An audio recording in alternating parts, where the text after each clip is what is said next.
जय हिंद दोस्तों, स्वागत है आप सभी का मिश्रा एकेडमी जबलपुर में। दोस्तों, इस वीडियो के माध्यम से हम समझेंगे आखिर यह वर्णमाला क्या है। वर्णमाला से जुड़े दोस्तों जो भी महत्वपूर्ण तथ्य होंगे, जो भी हमारे परीक्षा के लिहाज से महत्वपूर्ण होंगे, वे सभी आज हम इस वीडियो के माध्यम से डिस्कस करने जा रहे हैं।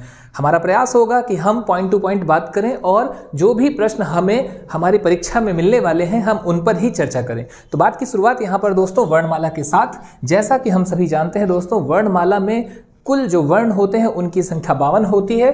तो पहला प्रश्न तो हमारा यहीं से क्रिएट होना स्टार्ट हो चुका है और इसके बाद आगे यदि हम बात करें तो एक प्रश्न दोस्तों इसकी परिभाषा से भी उठ सकता है और निश्चित तौर पर हमें देखने मिल सकता है। तो आपको बता दें कि वर्णमाला है क्या। तो वर्णमाला दोस्तों वास्तव में वर्णों का व्यवस्थित समूह है। ठीक है, वर्णों का व्यवस्थित समूह ही वर्णमाला है। आप लगातार नोट भी करते चले जाइएगा, समझते भी चले जाइएगा दोस्तों, आपको लगभग सब कुछ समझ में आने वाला है। आपके पूरे प्रश्न यहाँ पर बनने वाले हैं। ठीक है, तो वर्णों का व्यवस्थित समूह क्या है? वर्णमाला है। इसे ही हम एक और तरीके से रिप्रेजेंट कर सकते हैं और वह यह है कि वर्णों का समुदाय दोस्तों। ठीक है, वर्णों का समुदाय क्या है? तो वर्णों का समुदाय कहलाता है वर्णमाला। ये भी हमारा एक प्रश्न है। आगे आपको बता दें, अब चूंकि दोस्तों हम जानते हैं, जैसा कि हमने इसके पहले वाले लेक्चर में देखा हुआ है कि आखिर हम जिस भाषा की बात कर रहे हैं, भाषा के 3 प्रकार, लिखित, मौखिक और सांकेतिक। तो हम जिस लिखित के लिए जिस लिपि का अनुसरण करते हैं वह देवनागरी है। ठीक है, अब उस लिपि पर बेस्ड भी एक क्वेश्चन दोस्तों वर्णमाला के लिए देखने मिल चुका है और वह यह है कि भाई लिपि चिन्हों का क्रमबद्ध समूह भी वर्णमाला कहलाता है। ठीक है, लिपि चिन्हों का जो क्रमबद्ध समूह है दोस्तों वह वर्णमाला कहलाता है। तो यहां पर बात हुई वर्णमाला की कि आखिर वर्णमाला है क्या। तो हम आसान भाषा में कह सकते हैं कि वर्णों का व्यवस्थित समूह ही वर्णमाला है और इन वर्णों की कुल संख्या है दोस्तों 52 यानी कि 52। अब आगे आपको बता दें कि भाई हिंदी वर्णमाला में या हिंदी में दोस्तों 2 प्रकार की ध्वनियां हैं। ठीक है, अच्छा, इसे हम 2 परिदृश्य से पढ़ सकते हैं। पहला ये कि अब वर्णमाला को हम क्लासिफाइड कर सकते हैं कि वर्णमाला में मुख्य तौर पर हम वर्णमाला को 2 प्रकार से देख सकते हैं। पहला स्वर और दूसरा व्यंजन। अब स्वरों की यदि हम बात करें दोस्तों तो स्वर कौन है, व्यंजन कौन है, ये तो हम देखेंगे ही। इसके पहले एक प्रश्न और हमें देखने मिल रहा है और वह यह है कि हिंदी में मूल तौर पर मुख्यतः 2 ध्वनियां होती हैं। ठीक है, अब पहली ध्वनि क्या है तो वह है दोस्तों स्वर और दूसरी ध्वनि क्या है तो वो है व्यंजन। ठीक है, तो यहां पर महत्वपूर्ण है दोस्तों ध्वनियां और हमने देखा कि भाई ध्वनि कितनी है। ध्वनि हमें यहां पर देखने मिलेगी स्वर और व्यंजन। और अब हम बात करते हैं स्वर या व्यंजन की। आपको बता दें, जैसा कि हमने पहले देखा कि वर्णमाला है दोस्तों, तो वर्णमाला का जो क्लासिफिकेशन है वो भी हमने देखा कि स्वर और व्यंजन के रूप में है। तो अब हम आगे बात करने वाले हैं स्वर की कि आखिर ये स्वर क्या है और ये व्यंजन क्या है। तो जैसा कि हम जानते हैं कि 52 वर्ण होते हैं दोस्तों और इन 52 वर्णों को क्लासिफाइड किया गया है, 2 भागों में बांटा गया है।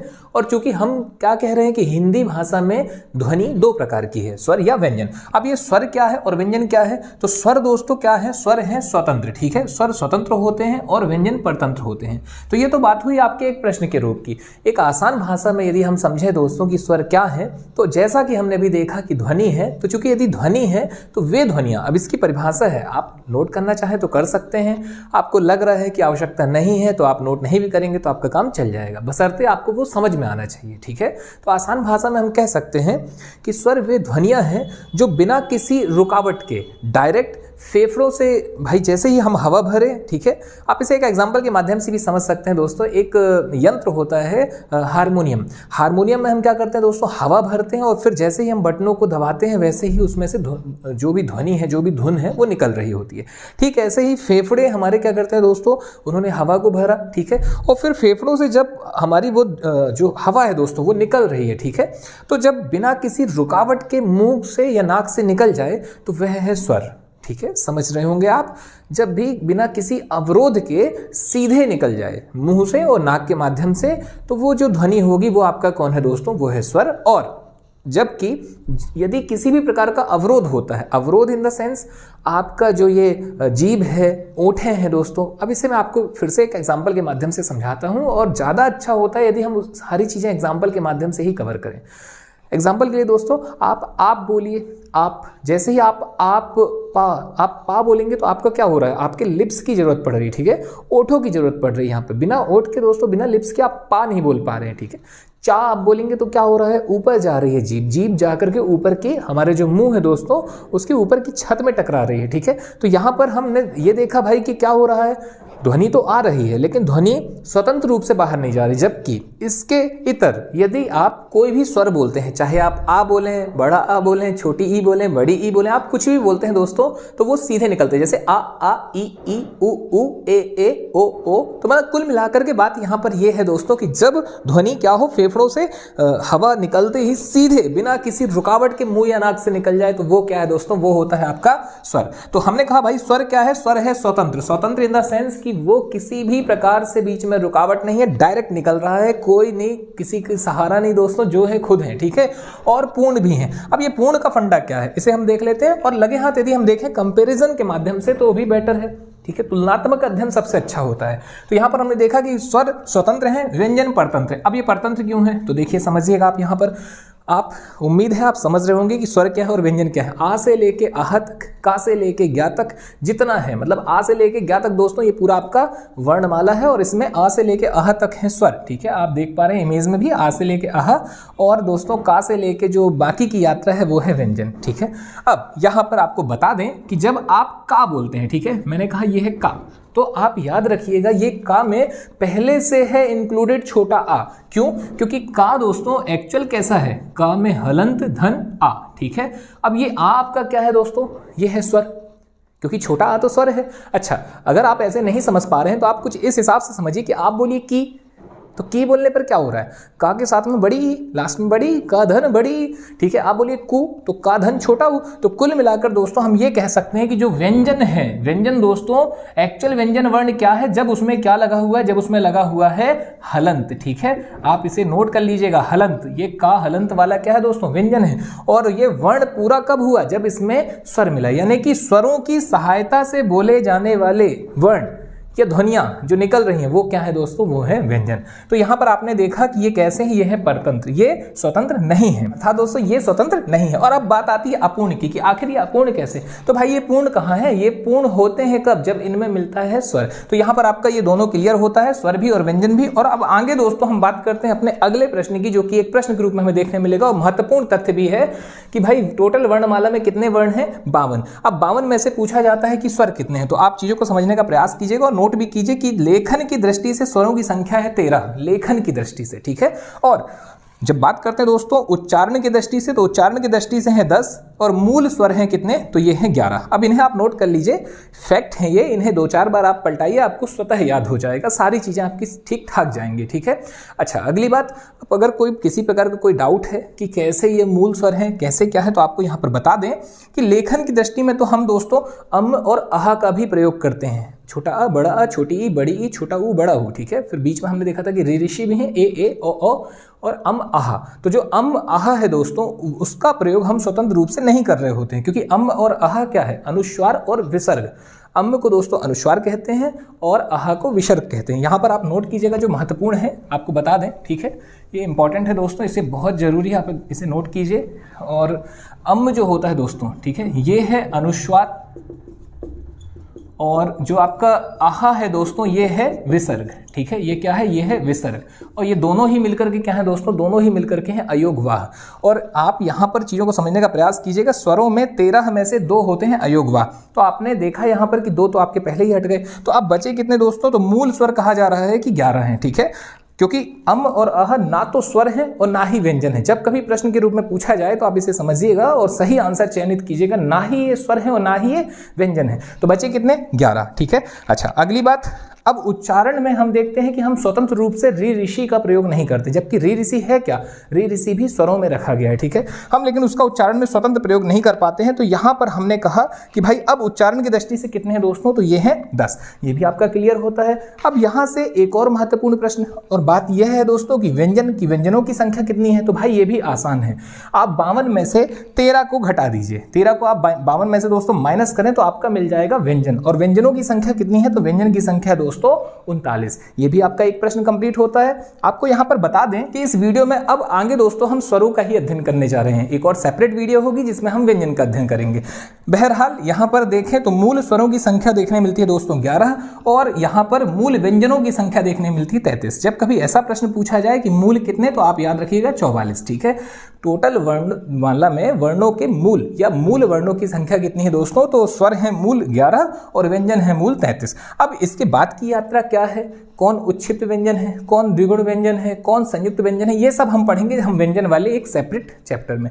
फिलहाल हम आगे बढ़ते हैं दोस्तों स्वरों को लेकर के। तो स्वरों को जैसा कि हमने देखा कि 13 लेखन में है, 11 मूल स्वर हैं, 10 उच्चारण की दृष्टि से हैं। अब साथ ही दोस्तों हम चर्चा करते हैं मात्राओं की कि आखिर ये मात्रा क्या है। तो मात्राओं के विषय में दोस्तों आपको बता दें कि जो मात्रा है इससे क्या प्रश्न बन सकता है। तो पहला प्रश्न हो सकता है मात्रा को लेकर इसकी परिभाषा से, तो स्वर के संकेत चिन्हों को मात्रा कहते हैं। अर्थात दोस्तों स्वरों को जो हम लिख रहे होते हैं जिस चिन्ह के प्रयोग के द्वारा, उसे हम क्या कहते हैं, मात्रा। ये आप नोट कर लीजिएगा।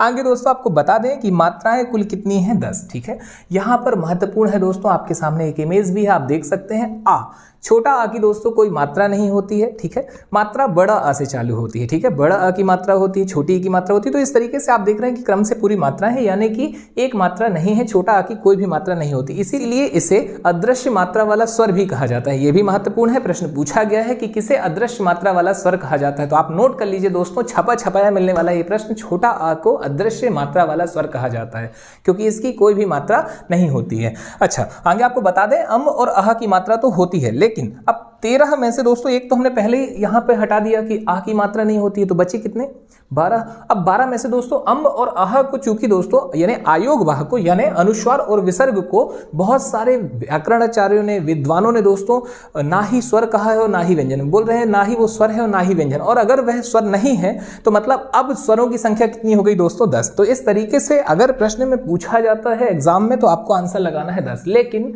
कुछ विद्वानों का यहां पर तर्क है दोस्तों कि ये स्वर हैं, अगर ये स्वर हैं तो इनकी फिर मात्राओं की संख्या हो गई 12। हालांकि आपको बता दें मात्रा तो दोस्तों सबकी है, ठीक है, लेकिन छोटा आ की नहीं है। तो मोटे तौर पर हमने कहा कि अगर एग्जाम में हमें देखने मिलता है तो हम आंसर लगाने वाले हैं 10। आपको 10 ही चयनित करना है। यहां पर बात हुई दोस्तों मात्राओं की, और अब हम आगे बात करते हैं स्वरों के वर्गीकरण की। तो स्वरों के भेद के विषय में आपको बता दें दोस्तों, बहुत सारे प्रकार हैं स्वरों के। ठीक है, स्वरों को निम्नलिखित या अधोलिखित प्रकारों में वर्गीकृत किया गया है। उदाहरण के लिए दोस्तों, उच्चारण के आधार पर स्वरों का वर्गीकरण, उत्पत्ति के आधार पर स्वरों का वर्गीकरण, ओष्ठाकृति के आधार पर, मुख विवर के आधार पर, मुख के खुलने के आधार पर। तो ये सारे प्रश्न हमें देखने मिलते हैं और वर्णमाला के अंतर्गत ही आते हैं। तो यहां पर दोस्तों हम शुरुआत करते हैं उच्चारण या मात्रा के आधार पर स्वरों के वर्गीकरण की। यानी ये जो स्वर हमने देख रखे हैं 13 स्वर, इन्हें दोस्तों या 11 या 10 जितना भी आप समझे, कोई दिक्कत नहीं है, सारा आपके सामने है दोस्तों, कैसे कैसे आपको उत्तर चयनित करना है।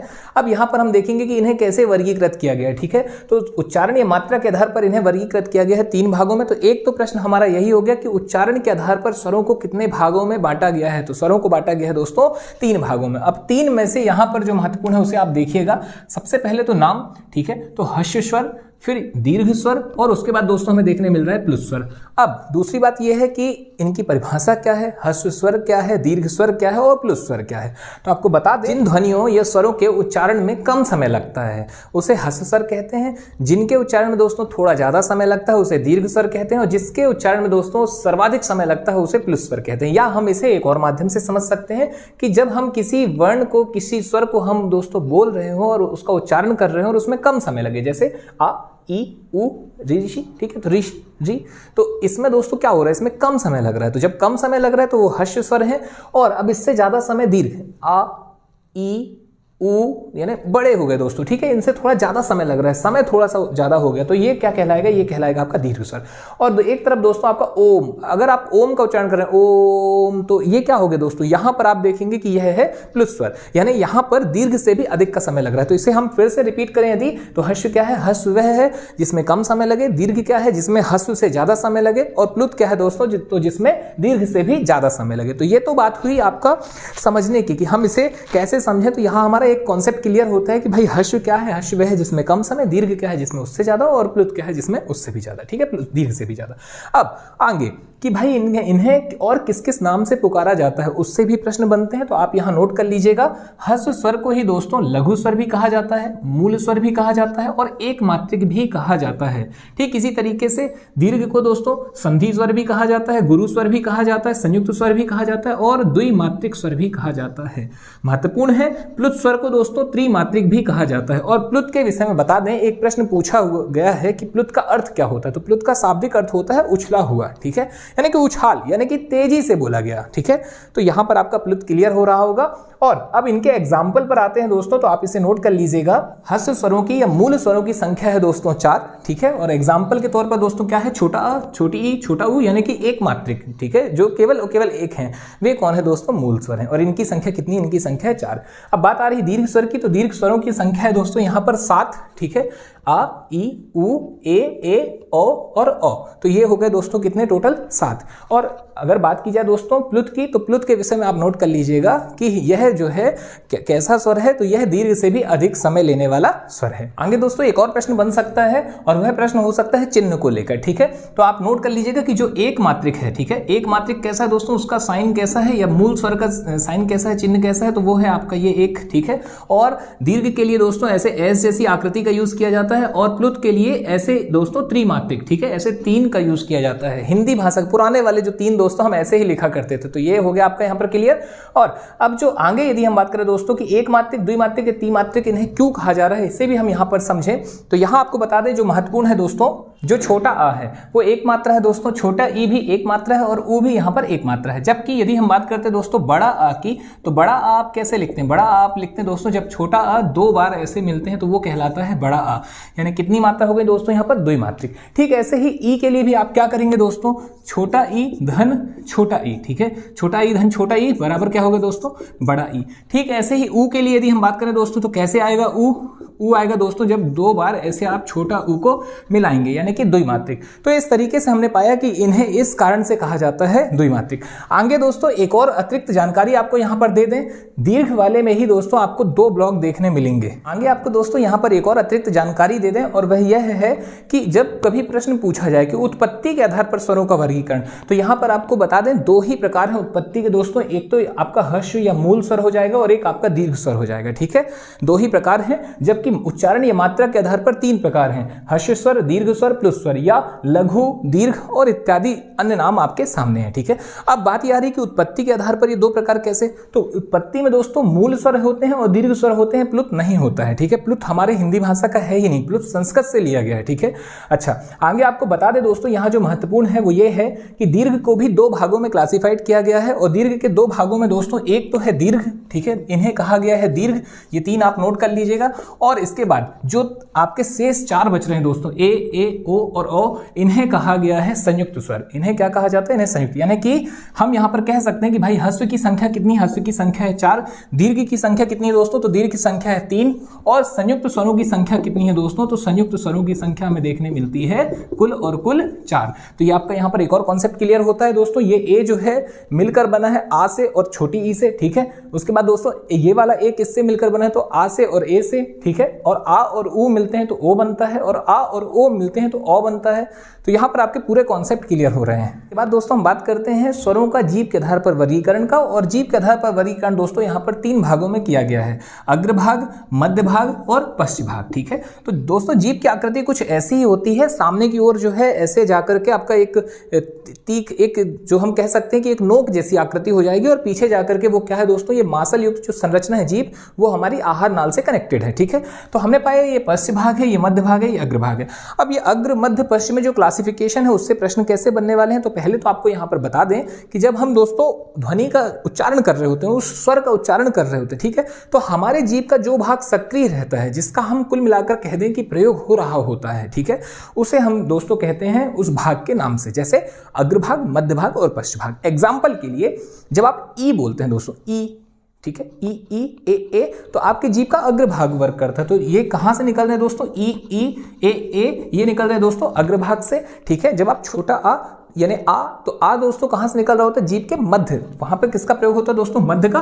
और जितने शेष रह गए हैं वे पूरे के पूरे कहां से आ रहे हैं दोस्तों, वो पश्च, ठीक है, जीभ के पश्च भाग, जैसे आ, ऊ ऊ, ठीक है। तो ऐसे वाले शब्द, तो यहां पर उम्मीद है आपको ये तीनों क्लियर हो रहे होंगे। यानी परिभाषा क्या है, जब हम किसी ध्वनि का प्रयोग कर रहे हैं, किसी स्वर का प्रयोग कर रहे हैं, हम उसे बोल रहे हैं, और उस समय पे दोस्तों वह जब हम बोल रहे हैं और वाक्य जब वो स्वर जब निकल रहा है दोस्तों किससे, जीभ के जिस भाग के सक्रिय रहने से निकलता है उसे हम वह भाग के नाम से पुकारते हैं, जैसे अग्रभाग, मध्य भाग और पश्च भाग। आप सीधे ऐसे पॉइंट टू पॉइंट ही लिख लें, आपका काम बन जाएगा, इसमें कोई भी तनाव लेने की आवश्यकता नहीं है। यहाँ पर बिल्कुल क्लियर है कि अग्र कौन है, ई ए, मध्य में कौन है दोस्तों, आ, पश्च में कौन है, बड़ा अ, उ ओ और औ। अब दो अतिरिक्त प्रश्न हैं। एक प्रश्न है दोस्तों कि औ कहां से निकल रहा है, तो ये निकलता है दोस्तों पश्च से, और ऋषि का भी पूछा जा सकता है दोस्तों, तो ये निकलता है कहां से, अग्र से। यहां पर आपका जीभ के आधार पर वर्गीकरण क्लियर होता है। इसके बाद हम बात करते हैं दोस्तों मुखाकृति या मुख द्वार या मुख विवर के खुलने के आधार पर स्वरों का वर्गीकरण। तो यहां पर दोस्तों हमें देखने मिलता है मुखाकृति या मुख द्वार के आधार पर स्वरों को 4 भागों में क्लासिफाइड किया गया। यहां पर आपको फिर से दोस्तों रिकॉल करा दे, जो महत्वपूर्ण प्रश्न होंगे वो किस हिसाब से होंगे। सबसे पहले तो दोस्तों वर्णमाला क्या था, तो वर्णमाला वर्णों के व्यवस्थित समूह था। इसके बाद हमने देखा कि भाई ध्वनियों को 2 भागों में बांटा गया है, स्वर और व्यंजन। स्वर क्या है दोस्तों, स्वतंत्र है, ठीक है, और पूर्ण है, जबकि हमने देखा दोस्तों व्यंजन क्या है, तो व्यंजन है परतंत्र और अपूर्ण। फिर इसके बाद दोस्तों हमने जब आगे देखा तो हमने पाया मात्राओं की संख्या है 10, और आगे दोस्तों बढ़ने पर हमने पाया था कि स्वरों के वर्गीकरण में उच्चारण के आधार पर इसे 3 भागों में बांटा गया है, ह्रस्व स्वर, दीर्घ स्वर और प्लुत स्वर। और इसके बाद हमने देखा कि जीभ के आधार पर भी 3 भागों में बांटा गया। ये सारे आपके प्रश्न होंगे दोस्तों, ठीक है, जीभ के आधार पर 3, अग्र, मध्य और पश्च। और अब हम देख रहे हैं मुख द्वार के आधार पर। तो मुख द्वार के आधार पर दोस्तों कितने भाग हैं, 4 भाग हैं। एक है ओपन, एक है हाफ ओपन, एक है हाफ क्लोज और एक है क्लोज। यहां दोस्तों इंग्लिश में इसलिए लिखा गया क्योंकि इंग्लिश में चीजें आसानी से समझ में आएंगी। तो पहले तो आप उसका इंग्लिश हिंदी देख लें और फिर उस आधार पर आप इसको क्लियर कर सकते हैं, ठीक है। ओपन के विषय में आप लिख लीजिएगा दोस्तों, ओपन को विव्रत भी कहा जाता है, जो महत्वपूर्ण है, ठीक है। ओपन को विव्रत भी कहा जा रहा है यहाँ पे, ठीक है, विव्रत।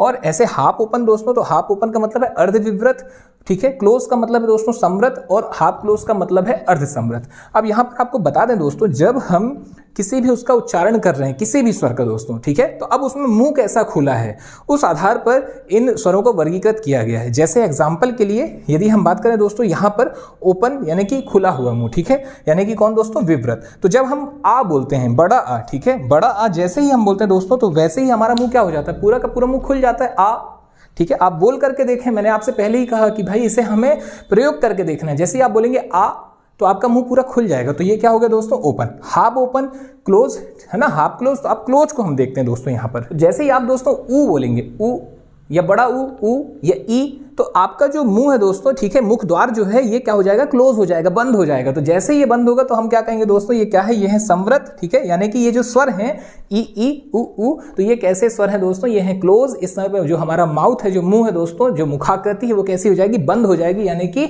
समृत हो जाएगी। तो ये इसके अंतर्गत दोस्तों 4 आते हैं। यहाँ पर महत्वपूर्ण है, आप नोट कर लीजिएगा, जब भी ऐसी कोई स्थिति होगी या आप ऊ बोलेंगे या कुछ ई बोलेंगे, तो आपका जो मुख है दोस्तों वो बंद रहेगा, और जो आपकी जिह्वा है, ठीक है, जो जीभ है दोस्तों, ये जीभ का जो अग्रभाग है ऊपर की ओर जा रहा होगा, ठीक है, इस छत में ऊपर की ओर जा रहा होगा। आप बोल करके देखें ऊ, तो जीभ ऑटोमेटिक ऊपर की ओर जाएगी, ठीक है।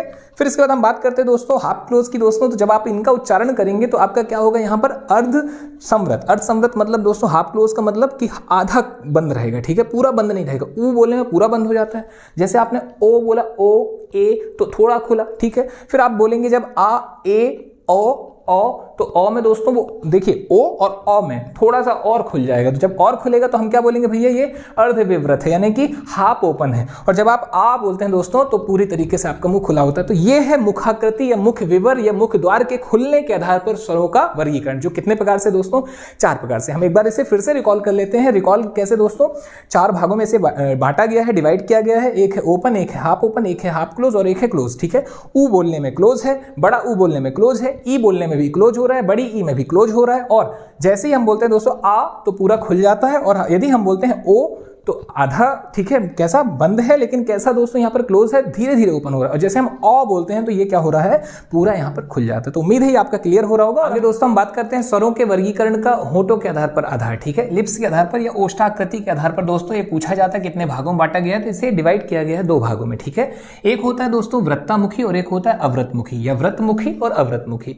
अर्थात दोस्तों इसे आसान भाषा में कहें तो हम एग्जाम्पल जब उठाएंगे तो ये ऑटोमेटिक क्लियर हो जाएगा। जैसे ऊ, ठीक है, बड़ा ऊ, तो देखें आप इसे बोल कर देखें, ऊ ऊ ओ, तो इसमें क्या हो रहा है दोस्तों, इसमें व्रत बन रहा है, ठीक है, व्रत या गोलाकार। अब ये आपका एक की पॉइंट हो जाएगा कि भाई गोलाकार, जब आपकी लिप्स या आपके जो ओंठे हैं दोस्तों ये कैसी हो जाए, गोलाकार हो जाए किसी भी स्वर के उच्चारण में, तो उसे हम कहते हैं कि यह कैसा है, व्रतमुखी। जैसे ऊ ऊ, अच्छा अब आ बोले आ, तो इसमें वो गोलाकार नहीं हो रहा, तो जब गोलाकार ना हो तो वो अव्रतमुखी है। अब आप ऐसे करके भी क्लासिफाइड कर सकते हैं। जैसे मैंने कहा आ, तो हमारा मुंह खुल गया, तो भाई आ यहाँ आ गया, बड़ा आ भी यहाँ आ गया। ई बोलने में ई ए, तो ये हमारा मुंह जो है, जो हमारी जो दोस्तों क्या है, ओठ जो हमारी ओष्ठाकृति है वो कैसी, व्रत नहीं हो रही, तो वो कहाँ चले गए, ये सब अव्रत में चले गए, अर्थात ये गोलाकार नहीं है, ठीक है। और ये गोलाकार है, ये व्रतमुख है, ठीक है। व्रतमुख कौन कौन से, तो ऊ ओ और आप एक और जो इंग्लिश में अपन जैसे कॉलेज शब्द बोलते हैं तो वो वाला जो आपका है दोस्तों, या ऑटो वाला, तो वो सब भी कहाँ आ जाते हैं, या आपके व्रतमुखी में ही आ जाते हैं। इसके बाद दोस्तों हम एक और वर्गीकरण देखते हैं स्वरों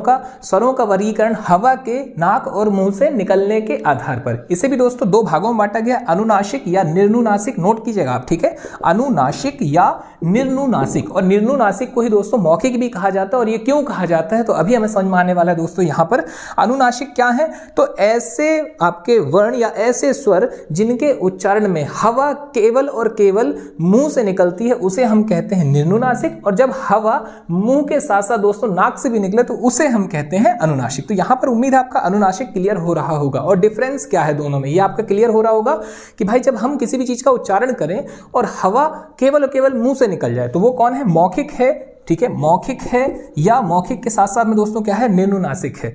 और जब हवा मुंह के साथ साथ में, ठीक है, नाक से भी निकले दोस्तों, तो वो क्या है, वहां पर आपका अनुनासिक है। जैसे एग्जांपल के लिए आप बोलेंगे आ, हवा मुंह से जा रही है, बड़ा आ मुंह से, ई मुंह से, लेकिन जैसे ही आपने बोला ठीक है, तो कहां से निकला दोस्तों, और आह, ये आपके मुंह के साथ साथ में नाक से भी, ठीक है। तो यहां पर दोस्तों एक क्लियर होता है आपका कि ये कैसे हैं, ये अनुनासिक है। उम्मीद है आपको ये क्लियर हो रहे होंगे। और इसके बाद एक और अंतिम बच रहा है दोस्तों स्वरों का वर्गीकरण घोष के आधार पर, ठीक है। घोष क्या है ये हम देखते हैं। तो दोस्तों घोष को दो भागों में बांटा गया, एक होता है सघोष और एक होता है अघोष। आपको बता दें, जब किसी भी वर्ण का आप उच्चारण करें और स्वर तंत्रियों में कंपन होता है तो उसे सघोष कहा जाता है, और जब स्वर तंत्रियों में कंपन नहीं होता है तो उसे अघोष कहा जाता है।